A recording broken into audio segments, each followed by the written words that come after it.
kalau yang baru kan gedung gereja itu sekarang lebih ya, ini gereja yang model lama, itu altar, ya, ini altar lalu ini umat, oke. Nah kalau model yang baru seperti apa? Lingkaran ya. Jadi ini seperti ini kan hierarki, ya, masih ingat ya hierarki? Ya. Berubah menjadi lingkaran, ya, persekutuan, komunio, maka gereja juga berbentuk lingkaran. Jadi ini altar, lalu umat di sini, gitu ya. Nah, umat itu mengelilingi altar, atau bahkan ada yang gereja altarnya di tengah, ya, lalu semuanya mengelilingi begitu, sehingga rombongnya muter gitu ya kalau mau. Tapi kurang lebih lalu bisa lalu seperti ini ya. Ini adalah model yang baru ya. Oke.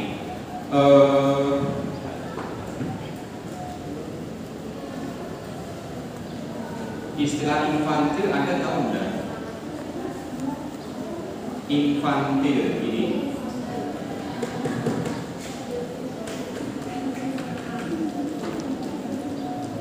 yaitu infantil itu bahasa Inggris,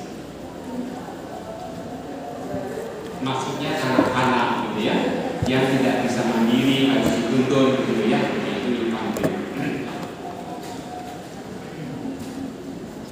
Nah, ini ya, gerakan awam mulai muncul. Ini adalah gerakan monastik, ya, mana tadi? Laikalisasi, bukan laikalisasi, laisisme. Mana tadi ya?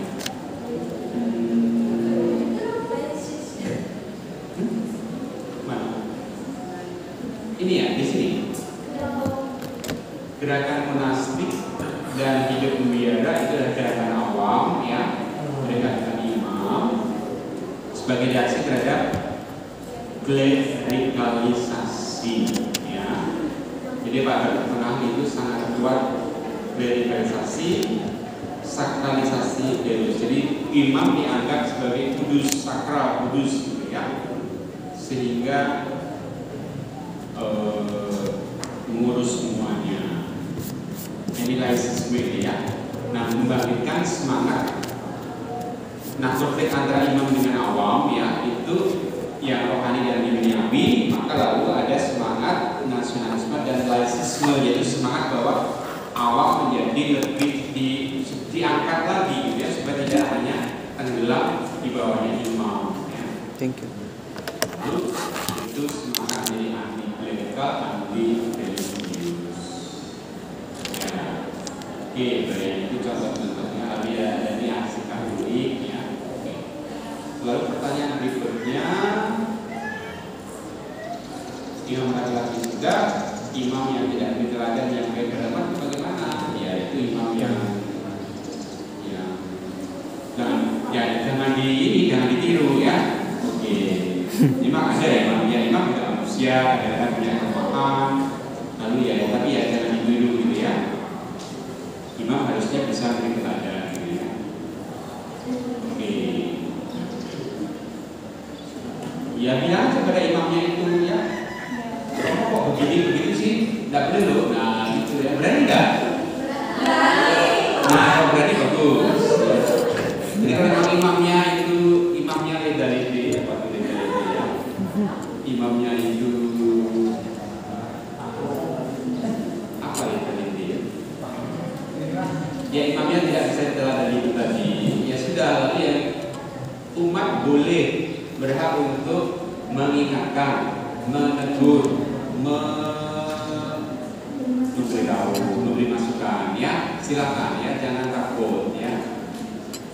Meskipun Anda perempuan, jangan takut ya, karena tadi martabatnya sama ya toh?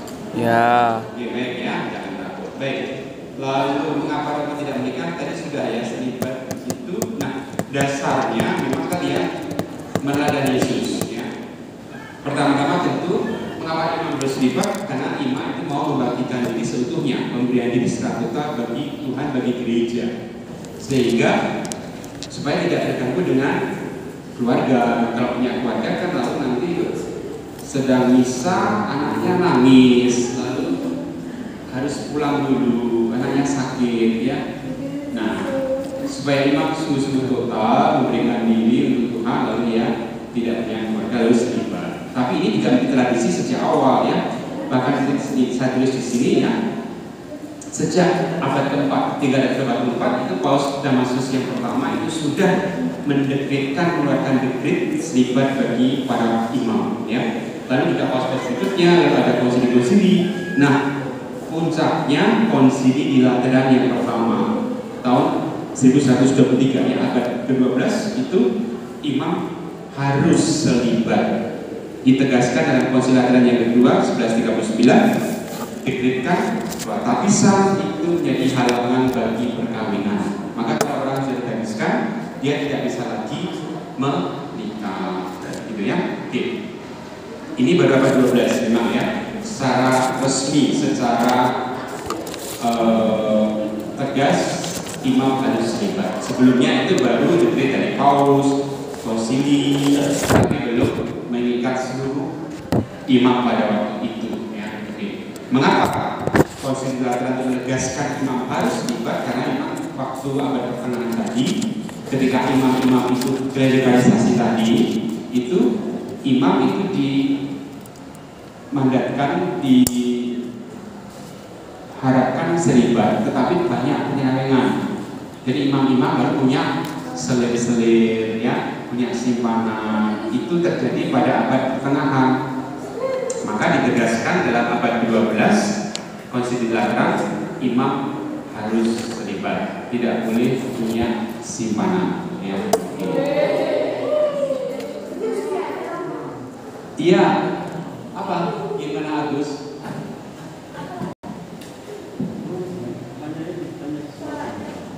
Yang keras. Mau bertanya? Oke, boleh. Ya, oke.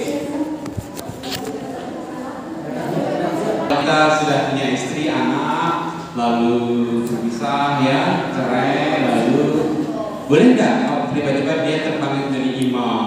Boleh nggak?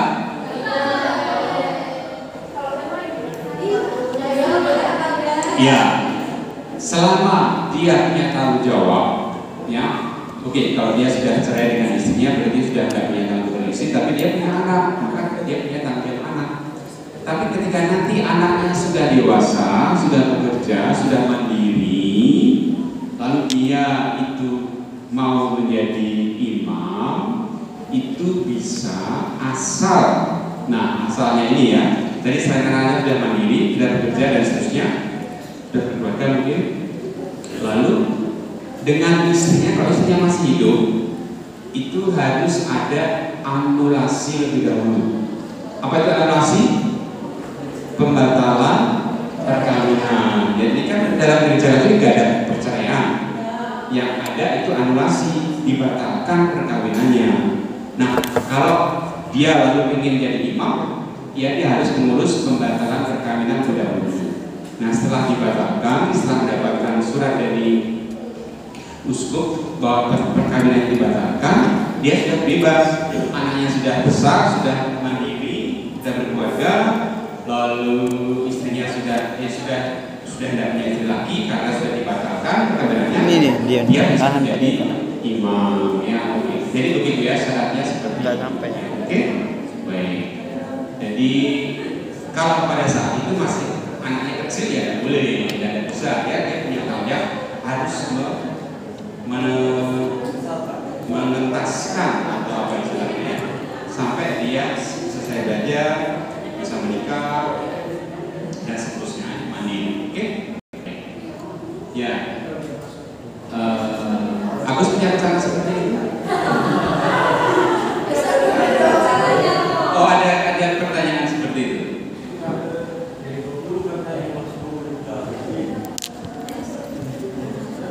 Di mana ya? Saya lupa di mana, tetapi ada sebuah keluarga. Lalu anak-anaknya sudah mandiri semuanya, ya sudah menikah semua. Nah kemudian orang tua ini, jadi mereka masih suami istri ya. Lalu apa yang mereka putuskan karena mereka merasa ini kok apa ya kita sudah tua, lalu anak-anak sudah dewasa semua, sudah mandiri. Nah, lalu apa yang terjadi? Nah, suami itu memutuskan jadi imam, istri memutuskan menjadi suster. Nah, itu juga ada pernah terjadi ya. Oke.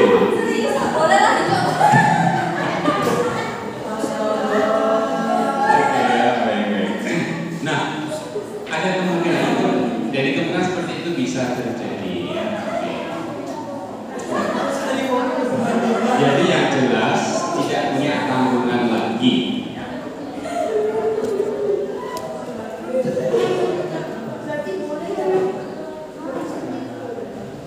Boleh. Jadi memang tidak begini. Tidak ada aturan apa ya? Jadi tidak ada aturan yang tertulis bahwa imam itu apa istilahnya bagaimana ya? Itu kan dalam perjalanan hidup ya soalnya ya, dalam perjalanan selanjutnya lalu dia merasa terpanggil itu dan dia sudah tidak punya tanggungan lalu dia bisa.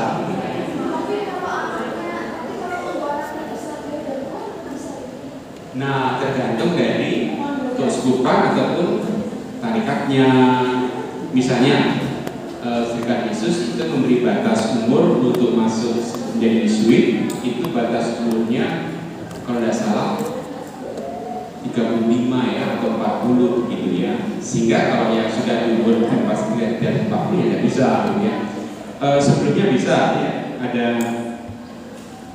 teman saya itu dia baru masuk umur 50 tahun ya. Waktu itu belum ada aturan maksimal 35 atau 40 ya. Jadi umur 50 lalu masuk. Ya bisa, lalu dia menjadi imam. Hanya memang dia berkarya sebentar karena setelah menjadi imam berkarya sebentar, lalu harus masuk imam. Saya emosi itu adalah rumah jumbo ya. Ya jadi hanya berkarya sebentar. Mungkin karena itu lalu ya sudah diberi aturan maksimal umur sekian. Saya tidak tahu di OMI berapa maksimal? 28 itu maksimal ya. Oke, maksimal 28. Jadi kalau sudah umur 30 tidak bisa masuk ya. Bisa tapi dengan pertimbangan. Oke, ada pertimbangan khusus ya. Jadi kalau Yesus kalau salah 35 atau 40 jadi terima sepertinya ya. Oke. Kalau suster ada nggak aturan? Ada. Berapa? 30. Oke, nah sekarang kebanyakan aturan ini kan dulu sebelum ada aturan seperti itu lalu ada yang tadi orang yang sudah tua, anaknya sudah besar, lalu dia masuk menjadi imam itu bisa kan belum ada aturan waktu itu. Nah sekarang ketika sudah ada aturan itu ya mungkin tidak bisa lagi ya. Mungkin aturan itu dibuat juga, nah ini supaya lalu nanti tidak lagi terjadi seperti itu bisa jadi ya. Atau paling tidak sebetulnya aturannya kan dibuat supaya ya orang jadi imam ya supaya bisa berkarya ya. Kalau ini sudah tua jadi imam lalu setelah jadi imam nggak bisa berkarya, sudah duyuk-duyuk ya, sudah tua renta ya, nggak ada gunanya ya.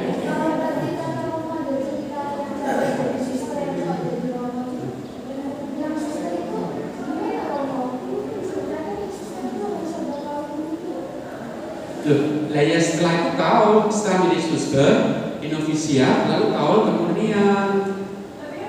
Kan Lah iya. Makanya begini, itu kan dalam jalanannya kaul kemuniannya kan waktu punya anak tidak punya kaul. Dia berkaul setelah masuk biara lalu berkaul. Jadi dan setelah berkaul dia tidak lagi punya anak lagi gitu loh. Setelah berkaul ya sudah dia lalu menghidupi kaul dan kawanan kemunian. Memang sudah punya anak kan yang masa lalu kan sudah ditinggalkan masa lalu.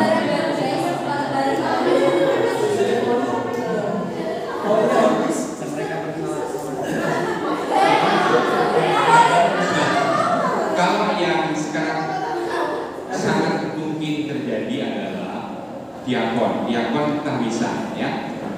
Awam katakanlah bapak keluarga punya keluarga, lalu dia ingin jadi diakon tertabis, itu bisa. Nah ini di Amerika sudah banyak terjadi ya. Saya punya teman Pak An ya namanya ya, dia adalah bapak keluarga, lalu kemudian dia mengikuti pendidikan untuk menjadi diakon, ya, sama seperti di sini ya, filsafat teologi. Lalu akhirnya ditabiskan jadi diakon tabisan, bukan diakon awam, ya, diakon tabisan. Itu lalu dia bisa, jadi dia bapak keluarga, tapi juga sebagai diakon tertabis, ya. Nah, sebagai diakon itu karena dia awam tetapi diakon, sebagai diakon dia punya janji kepada uskup. Uskup yang mentabiskan diakon kan ada janji diakon, ya. Diakon punya janji untuk hidup sederhana, untuk hidup dalam kemurnian, kemiskinan, kesederhanaan dan ketaatan. Maka dia sebagai diakon memang dia kemudian mempunyai janji kepada uskupnya untuk hidup sederhana, untuk keperawanannya, kemurnian, lalu juga untuk taat kepada uskupnya, begitu. Tapi dia tetap sebagai bapak keluarga, gitu ya. Tapi dia menjadi diakon tertabis. Itu bisa, ya. Oke. Untuk menjadi imam memang sudah nggak bisa, ya, karena jadi masih punya tanggung jawab keluarga. Jadi pokoknya selama masih ada tanggung jawab keluarga tidak bisa menjadi imam. Tapi jadi diakon bisa, ya. Oke. Maka kalau mau menjadi tertabis ya jadi diakon saja. Di Indonesia memang belum umum, ya. Tapi siapa tahu, ya, ada yang terpanggil, ada yang terpanggil sudah menikah, terpanggil jadi diakon, oke, silakan, ya, lalu mengajukan diri, gitu, ya. Oke. Baik. Oke, jadi jelas, ya. Jadi kalau keperawanannya, kemurniannya itu diucapkan, dijanjikan waktu mau menjadi imam. Jadi dia sudah punya anak, ya dulu punya anak, ya. Sekarang anaknya sudah dewasa, sudah lepas, sudah nggak punya tanggung jawab lagi. Lalu itu, jadi keperawanannya itu dimulai saat dia bergaul atau dia berjanji kepada uskupnya, bukan sebelumnya, gitu, ya. Nah, kalau yang saya, suster, bruder itu kan memang bergaul sebelum menikah, sehingga sudah bergaul dan jadi lalu ya nggak bisa menikah lagi, gitu loh, ya. Perbedaannya seperti itu. Mau seperti itu, ya. Oke. Ya, fleksibel.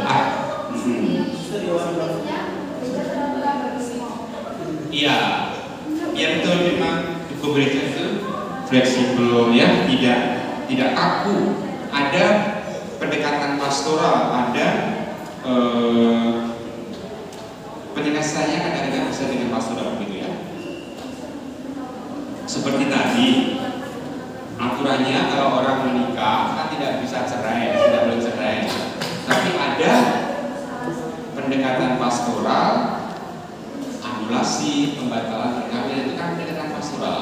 Sebenarnya tidak boleh bercerai, tapi karena sudah nggak bisa hidup bersama lagi, lalu untuk menyelamatkan supaya bisa tetap terima komuni, ya lalu dibatalkan perkawinannya. Jadi setelah anulasi, setelah pembatalan perkawinan, sudah ada surat dari uskup, ya sudah, bukan lagi suami istri, dibatalkan perkawinannya, ya. Dia bukan suami lagi, bukan istri lagi. Tapi anaknya tidak bisa dibatalkan, ya. Kalau anak itu anak, ya. Tidak ada mantan anak, tidak ada, ya. Tetap anak, ya, anak tidak bisa dibatalkan anaknya. Sebagai ayah, ya tetap sebagai ayah, tidak bisa dibatalkan sebagai ayah. Tapi sebagai suami bisa dibatalkan, sebagai istri bisa dibatalkan, ya. Sebagai anak, sebagai ayah, sebagai ibu tidak bisa dibatalkan. Oke. Itu termasuk pendekatan pastoral dari hukum. Hukum mengatakan tidak boleh bercerai, tapi karena ada masalah nggak bisa diselesaikan, lalu ada pembatalan, ya. Oke. Tapi jangan ini loh, ya, nanti jangan kalian menikah tapi kalau nanti dibatalkan deh, ya, nggak boleh gitu, nggak boleh, ya. Yang pikiran nanti dibatalkan saja. Jadi tidak bisa itu direncanakan sejak awal, gitu, ya. Oh ya, saya nanti jadi imam tapi setelah menikah saja deh, oke lah nanti. Ya, tidak, ya, nggak bisa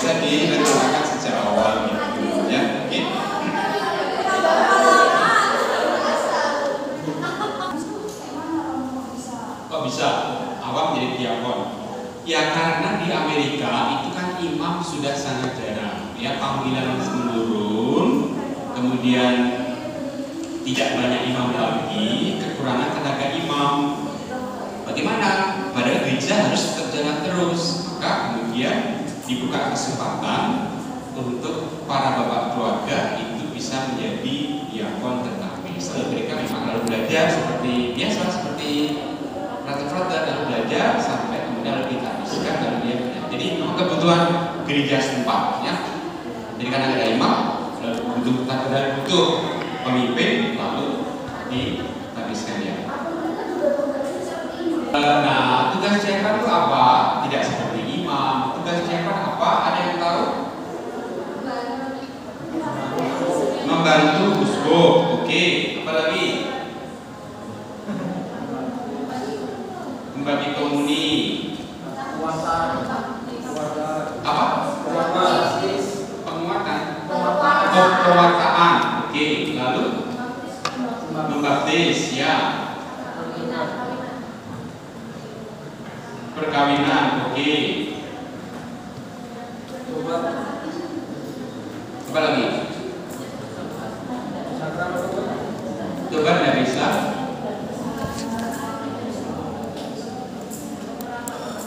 Jadi sakramen hanya sakramen perkawinan saja, ya.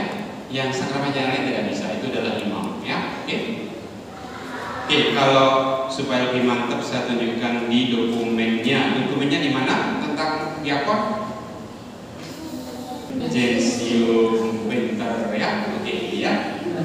Lumen Jensium artikel 29 para diakon, ya. Bisa baca di belakang? Ya. Bahwa namanya diakon, ya, menerimakan baptis secara meriah, dibaptis dan perkawinan, ya.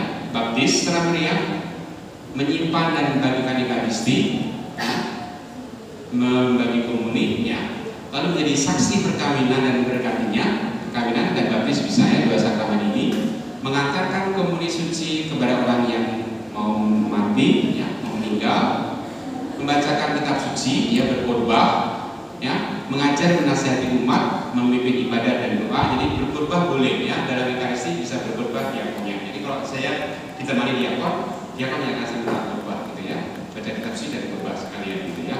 Jadinya romonya enak, gitu, ya. Oke. Ya, baik. Lalu memimpin ibadah, memimpin doa, sakramentali. Sakramentali itu apa? Nah, pemberkatan itu bisa semua, ya. Pemberkatan rumah, pemberkatan apa? Pemberkatan mobil, pemberkatan anjing, pemberkatan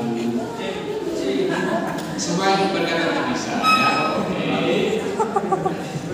Memimpin upacara jenazah dan pemakaman. Selain itu juga membaktikan diri pada tugas cinta kasih dan administrasi. Oke, itu tugas-tugas diakon seperti ini, ya. Ini semua dilakukan di Amerika ini, ya. Di Indonesia memang belum ada, ya. Saya kira belum ada. Dulu pernah ada bruder menjadi diakon, ya, itu di mana di Maluku sana, ya, di Ambon, ya. Oke. Sekarang memang belum ada, ya. Nah, ini moga-moga siapa tahu ini kita, ya, para cowok-cowok, ya, jadi diakon, ya, diakon tertabis gitu, ya. Begini, kalau dia belum menikah menjadi diakon, lalu tidak bisa menikah. Tapi kalau sudah menikah, bisa menjadi diakon. Oke, itu, ya. Jadi kalau memang saya telah menjadi diakon belum nikah, ya, setelah diakon tidak boleh menikah. Tapi kalau sebagai bapak keluarga cepat menjadi diakon bisa, gitu, ya. Oke. Jadi kalau mau saya menjadi diakon tapi mau nikah dulu, ya, silakan, ya. Oke. Nikah dulu di bapak keluarga dulu, lalu sekarang saya menjadi diakon, ya. Jadi belajar, ya. Oke.